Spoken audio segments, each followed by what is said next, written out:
Hello friends, staff selection కమిషన్కి సంబంధించినటువంటి registration process అనేటువంటిది ఏ విధంగా చేయాలి, అప్లికేషన్ అనేటువంటి స్టార్ట్ చేయడానికంటే ముందు రిజిస్ట్రేషన్ అనేటువంటిది అయితే చేసుకోవాల్సి ఉంటుంది.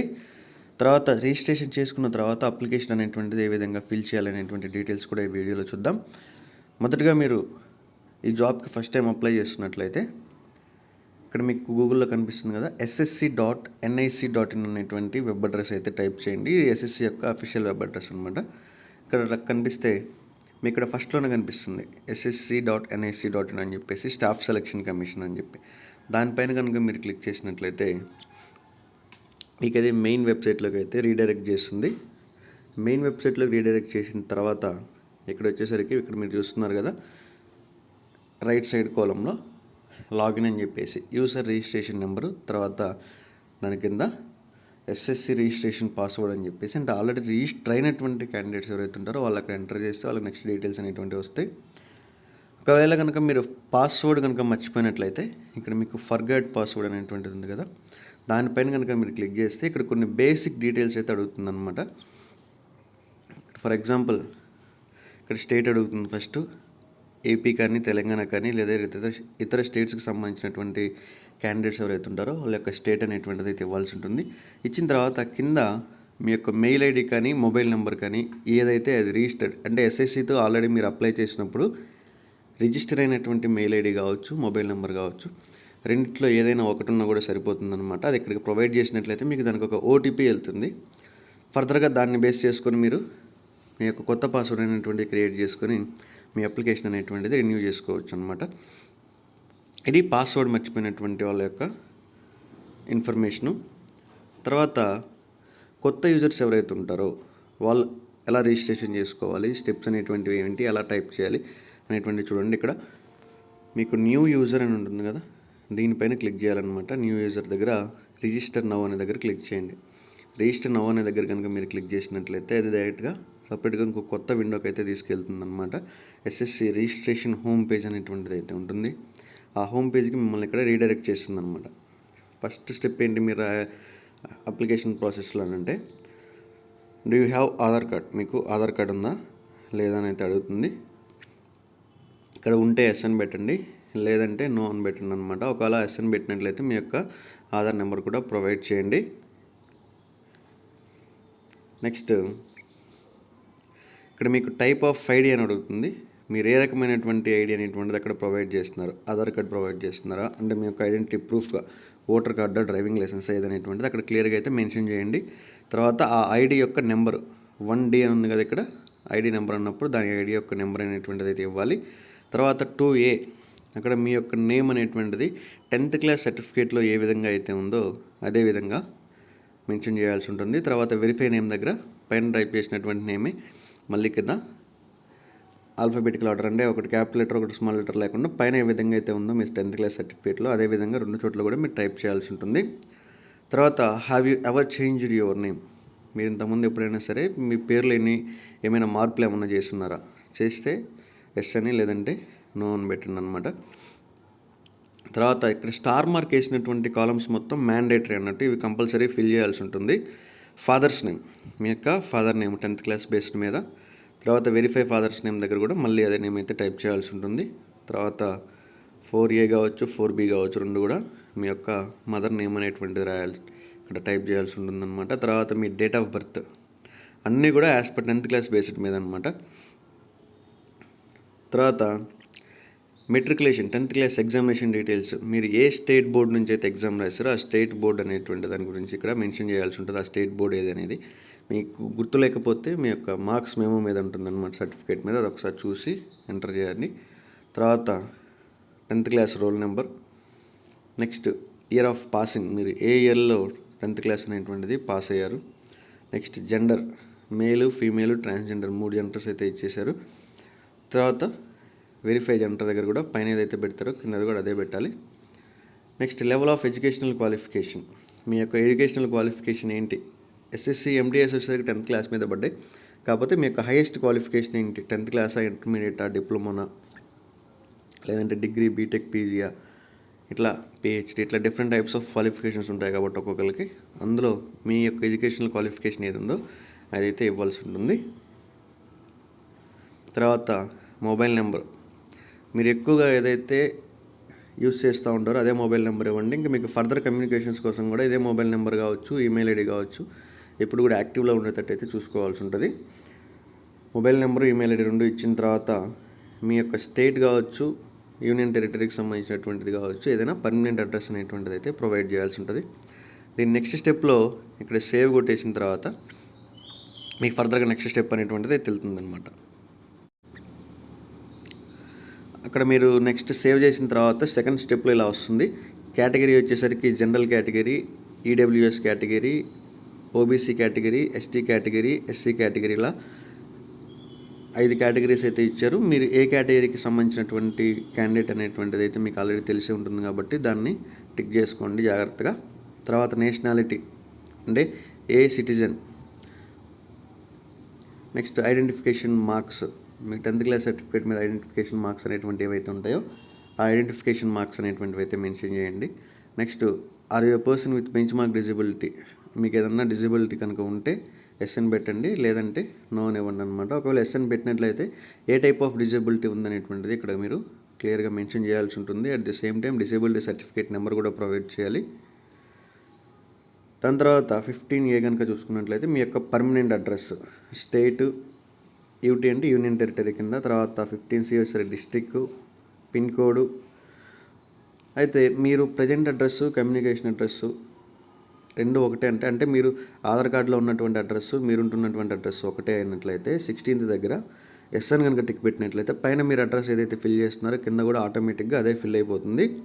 దాని తర్వాత సేవ్ కొట్టి నెక్స్ట్కి వెళ్ళినట్లయితే మీకు ఇక్కడ ఒక డిక్లరేషన్ ఫామ్ అయితే వస్తుందన్నమాట.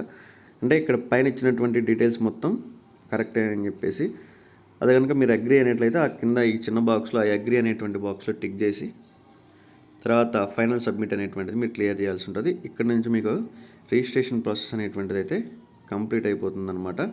రిజిస్ట్రేషన్ ప్రాసెస్ కంప్లీట్ అయిపోయిన తర్వాత మిమ్మల్ని ఇంకా డైరెక్ట్గా నెక్స్ట్ సెకండ్ స్టెప్ ఏదైతే ఉంటుందో అక్కడికి తీసుకెళ్తూ ఉంటుంది అనమాట. అంటే మీకు ఒక లాగిన్ పేజ్ ఫామ్ అవుతుంది. పైన మీకు జాబ్స్ నోటిఫికేషన్స్ అనేవి కనిపిస్తూ ఉంటాయి. దాంట్లో ఇప్పుడు మీకు యాక్టివ్లో ఉన్నది ఏంటి అని ట్రై చేసింది MTS అండ్ హవాల్దార్కి సంబంధించినటువంటి నోటిఫికేషన్. అక్కడ మీకు అప్లై అనేటువంటిది అయితే కనిపిస్తుంది. దానిపైన మీరు క్లిక్ చేయగానే మీకు నెక్స్ట్ ఇలా ఒక విండో అయితే ఓపెన్ అయిపోతుంది అనమాట. మీరు దీనికి ఏదైతే ఉంటుందో రిజిస్ట్రేషన్ కావచ్చు, అప్లికేషన్ కావచ్చు, మీరు ఫిల్ చేసేటప్పుడు చాలా జాగ్రత్తగా ఫిల్ చేయాల్సి ఉంటుంది. సర్టిఫికేట్ ఆల్రెడీ మీకు ఉన్నటువంటి ఒరిజినల్ డాక్యుమెంట్స్ మీద ఉన్నటువంటి సర్టిఫికేట్స్ మీద ఉన్న నేమ్స్, దీంట్లో టైప్ చేసినటువంటి నేమ్స్ కానీ మ్యాచ్ అవ్వకపోయినట్లయితే మీ అప్లికేషన్ అనేటువంటిది మ్యాక్సిమం కూడా రిజెక్ట్ అయిపోతుంది ఎక్కువగా. అందుకే చాలా కేర్ఫుల్గా అప్లికేషన్ అనేటువంటిది ఫిల్ చేయాల్సి ఉంటుంది. తర్వాత మోడిఫికేషన్స్ కూడా చాలా ప్రాబ్లం అయిపోతుంది అనమాట. క్యాండిడేట్స్ నేము, ఇక్కడ మ్యాక్సిమం చాలా నేమ్స్ ఇక్కడ మీరు అప్లై చేయగానే వీటిల్లో కొంత మ్యాటర్ వరకు ఆల్రెడీ ఫిల్ అయిపోయి ఉంటుంది అనమాట. ఆటోమేటిక్గా అదే తీసేసుకుంటుంది కొంతమందికి వచ్చేసరికి. ఎట్లా అంటే మీరు ఆల్రెడీ రిజిస్ట్రేషన్లో ఎంటర్ చేస్తున్నారు కాబట్టి లేనటువంటి వాళ్ళు ఇక్కడైతే మీరు టైప్ చేసుకోండి. క్యాండిడేట్స్ నేమ్, మీ యొక్క ఫుల్ నేము, తర్వాత father's name, mother's name, date of birth, తర్వాత January 1, 2023కి మీ ఏజ్ ఎంత ఉంది అనేటువంటిది కూడా ఇక్కడ మెన్షన్ చేయాల్సి ఉంటుంది.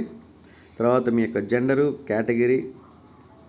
కేటగిరీ అంటే అన్రిజర్వ్డ్ యూఆర్ కిందకు వస్తారా, ఓబీసీ కిందకు వస్తారా, తర్వాత ఎకనామికల్లీ వీకర్ సెక్షన్ ఈడబ్ల్యూఎస్ కిందకు వస్తుందా అనేటువంటి కేటగిరీస్ ఏవైతే ఉంటాయో వీటిని.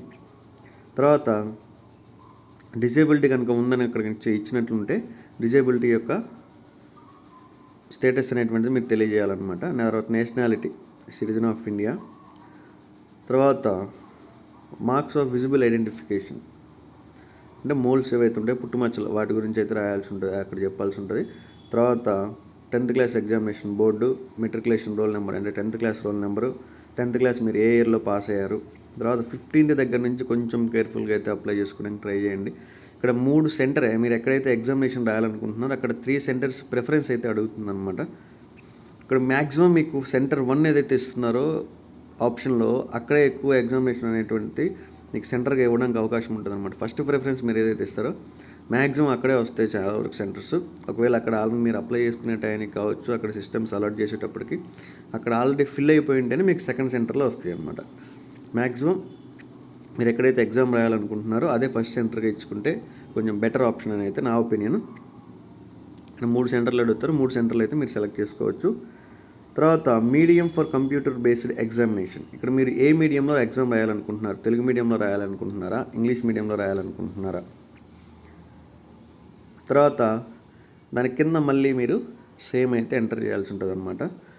Verify medium for computer based examination అని చెప్పేసి పైన ఏదైతే ఇచ్చారో కింద కూడా అదే ఇవ్వాల్సి ఉంటుంది. తెలుగు ఈసారి ప్రాంతీయ భాషలు అంటే రాష్ట్రాలకు సంబంధించినటువంటి భాషల్లో 13 నుంచి 15 భాషల్లో ఎగ్జామ్ అనేటువంటిది అయితే కండక్ట్ చేస్తున్నారనమాట.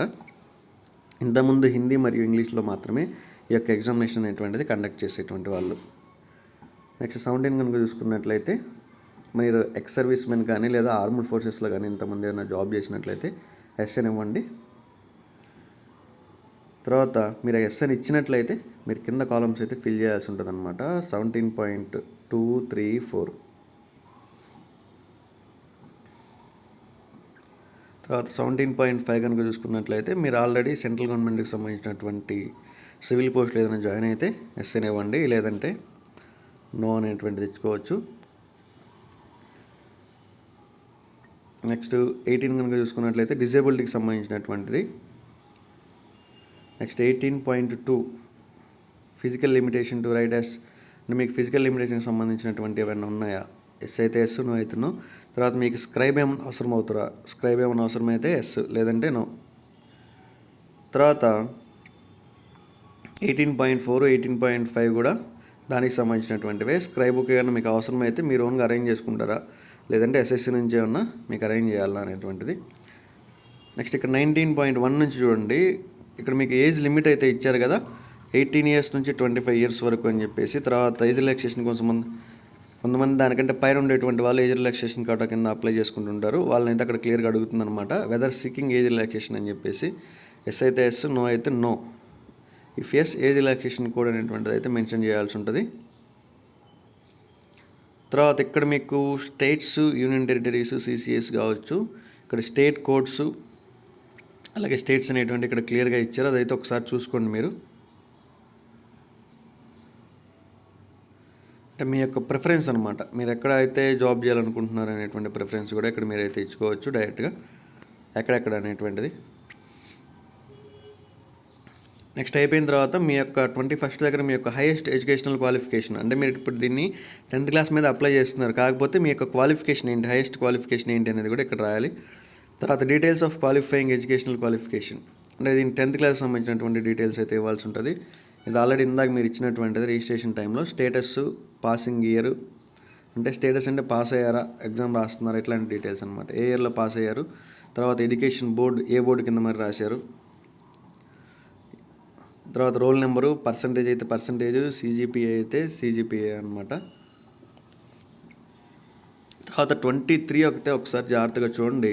Do you want to make your personal information available for accessing job opportunities in terms of DoPT's అని చెప్పేసి ఒక నెంబర్ అయితే ఇచ్చారనమాట. సో మీరైతే నోటిఫికేషన్లో ఆ పేర అయితే చదవాల్సి ఉంటుంది. దీని గురించి క్లియర్గా ఏం లేదు. మీకు మిగతా జాబ్ ఆపర్చునిటీస్ కోసం మీ యొక్క పర్సనల్ ఇన్ఫర్మేషన్ అనేటువంటిది మీరు విజిబుల్గా ఉంచాలి అనుకుంటున్నారా లేదా అనేటువంటిది దీనికి సంబంధించినటువంటిది. మీరు ఉంచాలి అనుకుంటే ఎస్ అని పెట్టండి, లేదంటే నో అని పెట్టండి. తర్వాత మీ యొక్క కరస్పాండెంట్ అడ్రస్, మీరు ఎక్కడైతే ఉంటున్నారో ఆ యొక్క అడ్రస్ అనేటువంటిది ఇక్కడ ఇవ్వాలి. తర్వాత ఇది చాలా జాగ్రత్తగా అయితే నెక్స్ట్ స్టెప్ అయితే మీరు ప్రొసీడ్ అవ్వాల్సి ఉంటుంది. మీ యొక్క అప్లికేషన్ ఫోటోగ్రాఫు, తర్వాత మీ సిగ్నేచర్, సో అప్లికేషన్ కాదు, మీ యొక్క పాస్పోర్ట్ ఫోటో ఒకటి, మీ యొక్క సిగ్నేచర్ ఒకటి, అంటే ఒక వైట్ పేపర్ మీద సైన్ చేసి ఆ సైన్ అయితే అప్లోడ్ చేయాల్సి ఉంటుంది. దీన్ని కూడా మనం ఎలా అంటే అలా అప్లోడ్ చేస్తే సిస్టమ్ అనేటువంటిది తీసుకోదు. వాళ్ళు కొన్ని స్పెసిఫిక్ సైజెస్ అయితే ఇచ్చారు, ఆ సైజెస్లో ఆ ఫొటోస్ని కంప్రెస్ చేసుకొని మీరైతే అప్లోడ్ చేయాల్సి ఉంటుందన్నమాట. స్పెట్స్ ఏమైనా ఉంటే స్పెట్స్ తీసేసి, తర్వాత క్యాప్లు ఏమైనా ఉంటే క్యాప్లు తీసేసినటువంటి ఫొటోస్ అయితే నీట్గా పెట్టాల్సి ఉంటుంది. తర్వాత ఇది జేపీఈజీ ఫార్మాట్లో కానీ జేపీజీ ఫార్మాట్లో కానీ ఫొటోస్ అయితే అడుగుతున్నారు. నెక్స్ట్ వచ్చేసరికి ఈ ఫోటో యొక్క సైజు కనుక మీరు చూస్తే 20 KB నుంచి 50 KB మధ్యలో అయితే ఈ ఫోటో అనేటువంటిది అయితే ఉండాలి. తర్వాత సిగ్నేచర్ కనుక చూసుకున్నట్లయితే 10 KB టు 20 KB మధ్యలో సిగ్నేచర్ అనేటువంటిది అయితే ఉండాలన్నమాట. ఇక్కడ వీళ్ళు అడుగుతున్నారనమాట,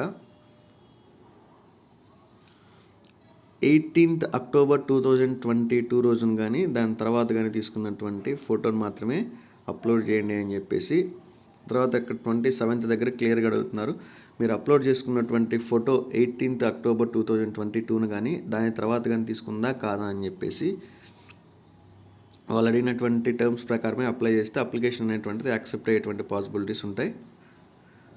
నెక్స్ట్ ఇదంతా కంప్లీట్ అయిపోయిన తర్వాత ఇక్కడ verification will be subject to authorization from the competent authority అని ఇచ్చారు.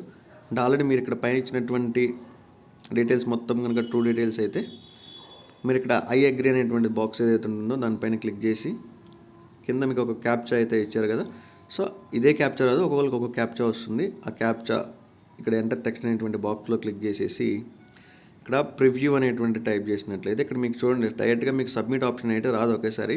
ఈ ప్రివ్యూ ఆప్షన్ అనేటువంటిది కనుక చూసుకున్నట్లయితే మీకు ఆల్రెడీ మీరు ఫిల్ చేసినటువంటి అప్లికేషన్ మొత్తం కూడా మీకు ఒకసారి డిస్ప్లే అవుతుంది.